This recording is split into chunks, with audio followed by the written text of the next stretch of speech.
O dia em que Jezebel morreu foi um dia como nenhum outro em Jezrael, uma cidade antiga, capital do reino do norte de Israel. Este dia traria a execução da infame Jezebel. Jezebel é a maior delinquente na casa de Acabe. Foi ela quem introduziu Baal. Baal era o nome do deus adorado em toda Canaã e Fenícia na antiguidade, durante o período dos juízes. O culto a Baal entrou na vida religiosa judaica. A prática do culto a Baal se tornou generalizada em Israel durante o reinado de Acabe, afetando também Judá. Várias partes adoravam Baal de diferentes maneiras, e Baal provou ser um deus altamente universal. Vários locais destacavam um ou outro de seus atributos e criavam seitas especiais de baalismo. Acreditava-se que esses baales locais estavam encarregados da agricultura, criaturas e da fertilidade da humanidade. O uso mais significativo do título no Antigo Testamento é sua referência ao grande ato de Deus do panteão cananeu, uma equação com Hadad, o deus amorita, cuja natureza e funções eram quase idênticas. Ela também matou os profetas do Senhor, incitou primeiro seu marido e depois seus filhos a fazerem maldades, amaldiçoou o país, e quem desejava o bem de seu país a amaldiçoava também. A mulher amaldiçoada. 3 reinados, seu reinado durou. Mas agora finalmente chegou ao fim. Lemos sobre uma falsa profetisa na igreja de Teotá, comparada a Jezebel e chamada por seu nome. Apocalipse 2:20. Eu tenho esta acusação contra você, que você tolera a mulher Jezebel, que se diz profetiza, alegando ser inspirada, e ela ensina e leva a erros os meus servos, para que cometam atos de imoralidade sexual e comam comida sacrificada a ídolos. Ela também era incrivelmente má, levando os seguidores de Deus a se desviarem para a idolatria. Um terrível fim a esperava, assim como Jezebel. Eles são destruídos como idolatras e perseguidores. Apocalipse 17, 5-6. Na testa dela havia um nome escrito, um mistério. Babilônia, a grande, a mãe das prostitutas, religiões falsas, heresias e das abominações da terra. Eu vi que a mulher estava embriagada com o sangue dos santos, o povo de Deus, e com o sangue das testemunhas de Jesus, que foram martirizadas. Quando a vi, fiquei perplexo. Um general chamado Gil estava vindo para ela. Gil não era uma pessoa comum.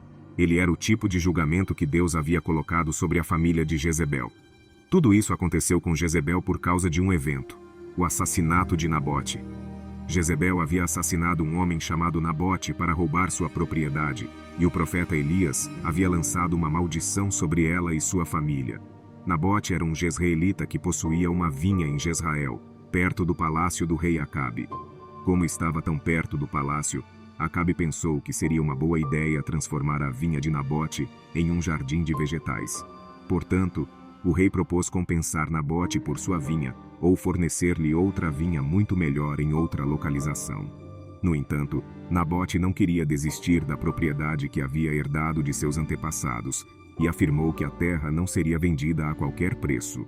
Isso deixou Acabe muito desapontado, e ele voltou para casa com raiva. A raiva do rei fez com que ele se recusasse a comer. A rainha Jezebel percebeu que seu marido estava descontente no palácio, e o questionou sobre o motivo de sua disposição. Acabe contou a ela a história de Nabote. Jezebel assegurou a ele que, enquanto ele fosse rei, poderia ter o que quisesse, e então prometeu que tomaria medidas pessoalmente. Ela disse: levante-se e coma, anime-se. Eu vou conseguir a vinha de Nabote, o jezreelita, para você. 1 Reis, versículo 21. Capítulo 7. Jezebel então avançou com os preparativos necessários para se livrar de Nabote. Primeiro, ela falsificou cartas supostamente vindas do rei, instruindo os nobres e os anciãos da cidade a proclamar um dia de jejum e colocar Nabote em um lugar proeminente entre o povo. 2 escroques deveriam ser posicionados perto de Nabote, com a missão de acusá-lo falsamente de amaldiçoar tanto Deus quanto o rei. Nabote seria transportado para fora da cidade, onde seria apedrejado até a morte. Essas acusações foram completamente inventadas, e o plano diabólico elaborado contra Nabote foi bem sucedido, porque uma sentença de morte não podia ser executada com base em apenas uma testemunha. Jezebel tomou as precauções necessárias para plantar 2 falsos testemunhos. Portanto, ela estava agindo de acordo com a lei, quando isso era conveniente para ela, ou seja, quando podia manipulá-la de forma que fosse mais fácil para ela mentir, roubar e assassinar. Uma parte especialmente hedionda do plano de Jezebel foi sua proclamação de um dia de jejum, usando uma cerimônia religiosa para encobrir sua intenção assassina e garantir a presença de Nabote. Quando a rainha soube que Nabote tinha falecido, ela informou Acabe que ele agora poderia assumir o controle da vinha de Nabote. Ahab estava mais do que feliz em fazer isso. Por causa do chocante assassinato de Nabote por Acabe e Jezebel, Deus os condenou a ambos. O profeta Elias se aproximou do rei para entregar uma mensagem de Deus. Na verdade, Elias primeiro encontrou Acabe quando o rei examinava a vinha que havia roubado. O profeta perguntou ao povo: "Vocês não mataram um homem e tomaram a posse dele?" E disse o Senhor: "No lugar onde os cães lamberam o sangue de Nabote, os cães lamberão também o teu sangue. Sim, o teu." 1 Reis, capítulo 21, versículo 9. Elias fez uma profecia de que o Senhor traria uma catástrofe sobre a casa de Acabe, e que o Senhor faria com que todos os membros masculinos da família de Acabe fossem mortos e devorados por feras selvagens, em vez de receberem um enterro honroso. Seu marido, Acabe, foi morto em uma batalha contra os sírios. Como sucessor de Elias e profeta em seu próprio direito, Eliseu retomou a cruzada de Elias. Eliseu instalou este Gil como rei de Israel. Gil já havia se livrado do filho de Jezebel, Jorão. Gil empunhou seu arco com toda a força e atingiu Jorão entre os ombros. A flecha saiu pelo coração dele e ele caiu em sua carruagem. Aqui vemos Jezebel desafiando o julgamento que está por vir.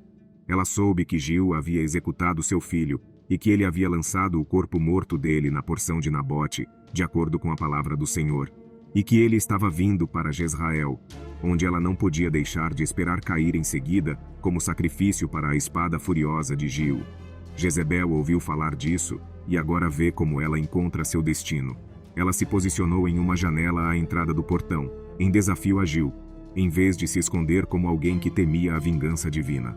Ela zombou do medo. Veja como um coração endurecido contra Deus irá desafiá-lo, mas ninguém jamais endureceu seus corações contra ele e prosperou. Em vez de mostrar humildade e pesar por seu filho, ela pintou o rosto para parecer majestosa na esperança de intimidar Gil e fazê-lo perder a fé e encerrar sua carreira política. O Senhor Deus ordenou ao seu povo que raspasse a cabeça e se vestisse de saco, mas eis aí a pintura e o vestido indo contra Deus. Isaías capítulo 22, versículos 12 a 13.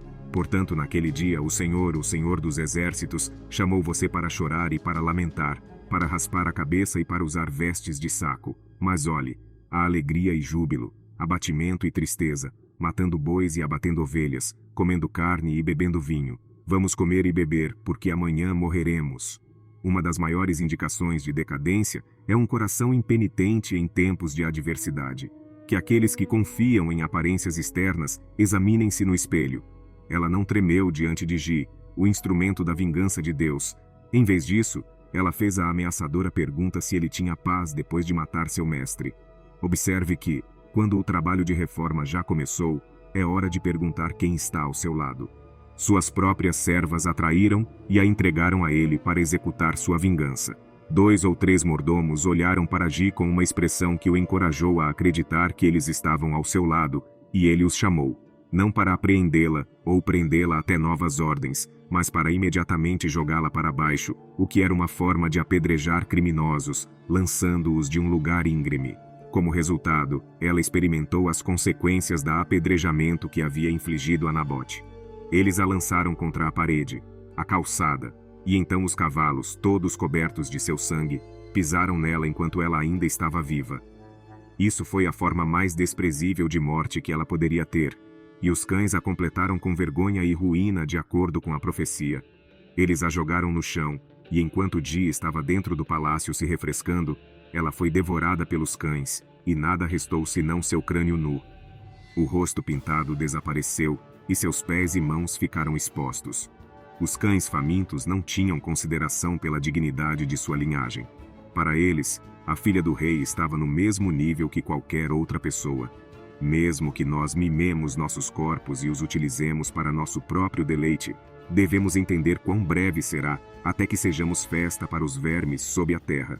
Quando Gi soube disso, ele lembrou das palavras assustadoras que haviam sido pronunciadas antes. 1 Reis, capítulo 21, versículo 23. Também o Senhor falou em relação a Jezebel, dizendo: os cães comerão o corpo de Jezebel no território de Jezreel. Nada deveria permanecer dela, exceto os monumentos de sua infâmia. Ela costumava fazer aparições nos dias públicos em um estado surpreendente, e a admiração seria sempre: esta é Jezebel, que portentosamente magnífica figura, não posso acreditar como ela é bela. No entanto, a partir desse ponto, isso não se repetiria. Frequentemente vemos o ímpio ser enterrado. Eclesiastes capítulo 8, versículos 10 e 11. Assim então, eu vi os ímpios sendo sepultados, aqueles que iam e vinham do lugar santo e foram esquecidos na cidade onde fizeram tais coisas. Também isto é vaidade, vaidade vazia. Mas, às vezes, como aqui, o ímpio não tem sepultamento. Eclesiastes capítulo 6, versículo 3. Se alguém gerar 100 filhos e viver muitos anos, mas os dias de sua vida forem muitos, e sua alma não estiver satisfeita de bens, e ele também não tiver sepultura, eu digo que um natimorto é melhor do que ele. Veja como a pintura desapareceu, e como os pés e mãos estão expostos. Os cães famintos não respeitaram a dignidade de sua linhagem. Para eles, a filha do rei era apenas mais uma presa. Mesmo que mimemos nossos corpos e os usemos para nosso próprio prazer, devemos entender quão breve será até que sejamos uma festa para os vermes sob a terra.